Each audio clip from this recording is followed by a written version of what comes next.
Bayangkan ada seorang lelaki paruh baya di sebuah kampung di pinggiran kota Bandung. Sejak muda ia dikenal sebagai orang yang sangat rajin beribadah. Dirinya aktif di masjid, bahkan sering menjadi panutan para warga.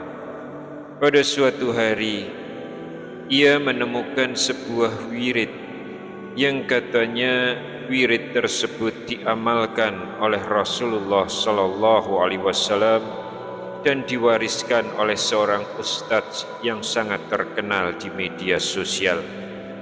Ia pun kemudian mengajarkannya pada anak-anaknya, tetangganya, dan jamaah di masjid.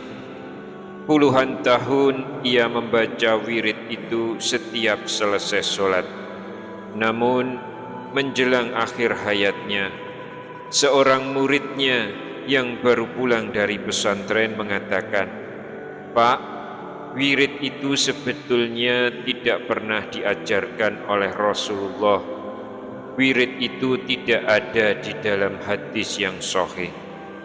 Mendengar itu, wajah lelaki itu pucat, bibirnya bergetar, ia terdiam lama dan dalam hati bertanya, apakah selama ini aku telah berdusta atas nama Rasulullah?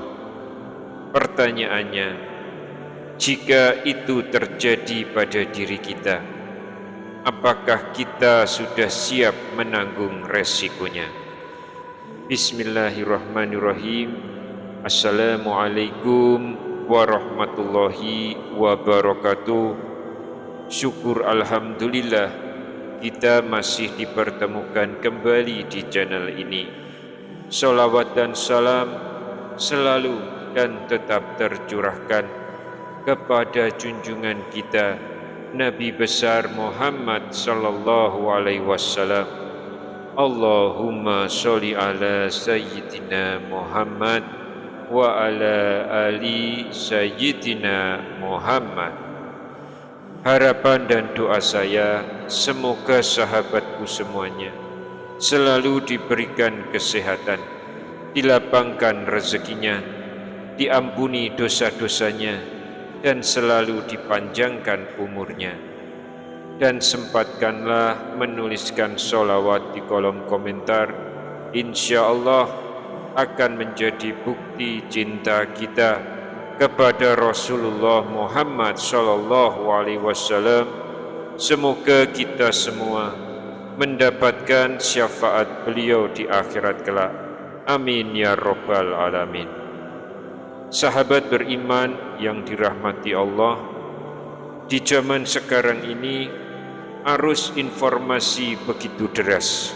Setiap hari di media sosial kita disuguhi video, gambar, ataupun teks yang berisikan doa, amalan, atau wirid yang diklaim diajarkan oleh Rasulullah Sallallahu Alaihi Wasallam.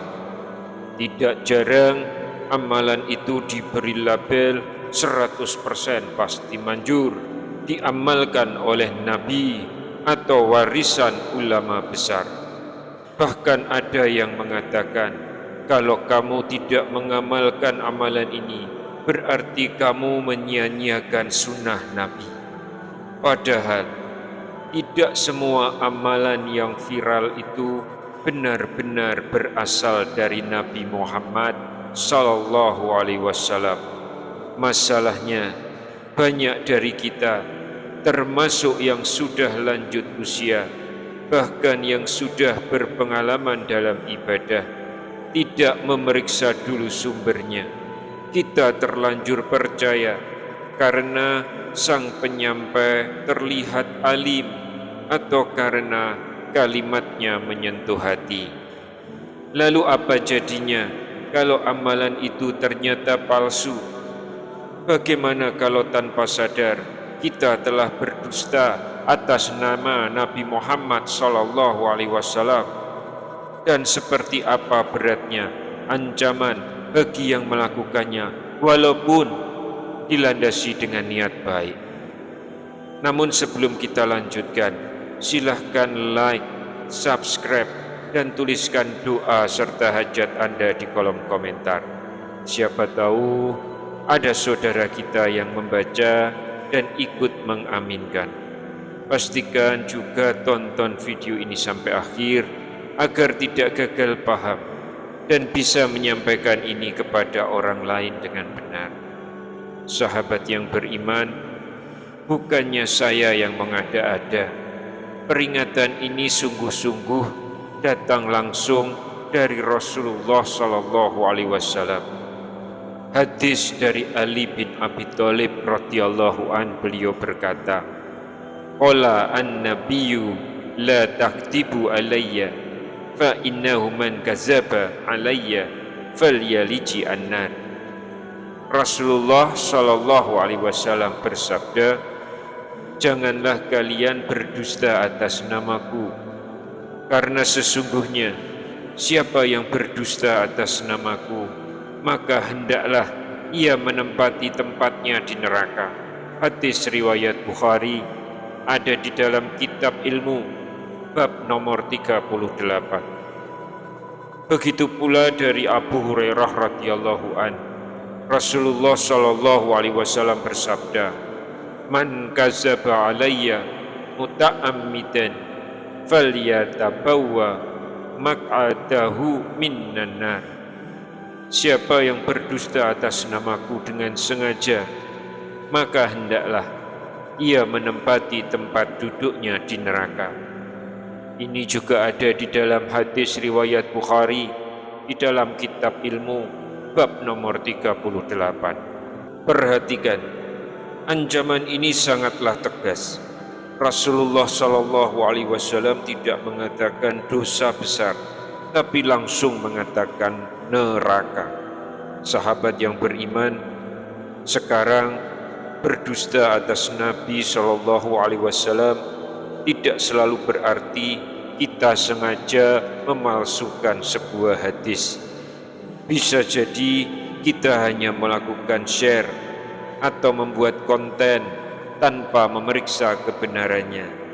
Namun, jika itu menyangkut ucapan atau amalan yang diklaim dari Nabi Muhammad SAW, itu resikonya sama.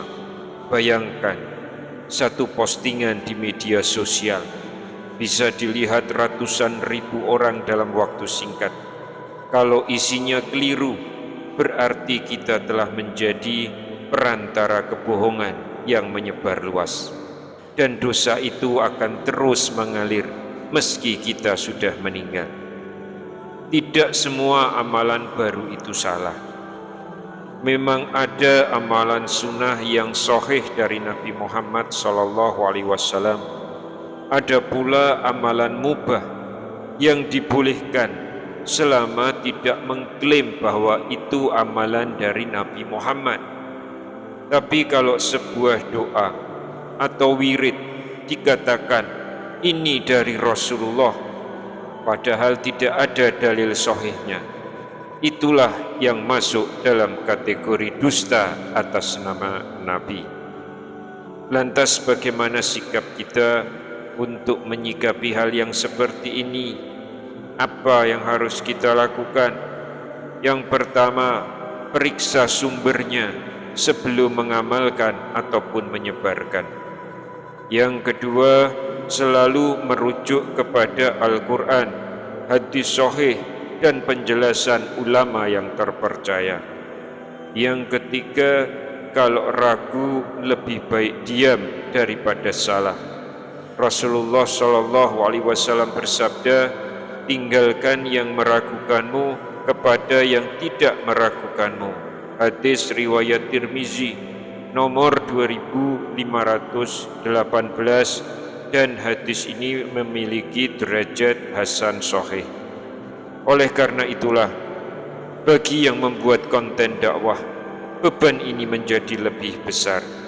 Karena setiap kata, setiap gambar, dan setiap amalan yang kita sebarkan akan dimintai pertanggungjawabannya.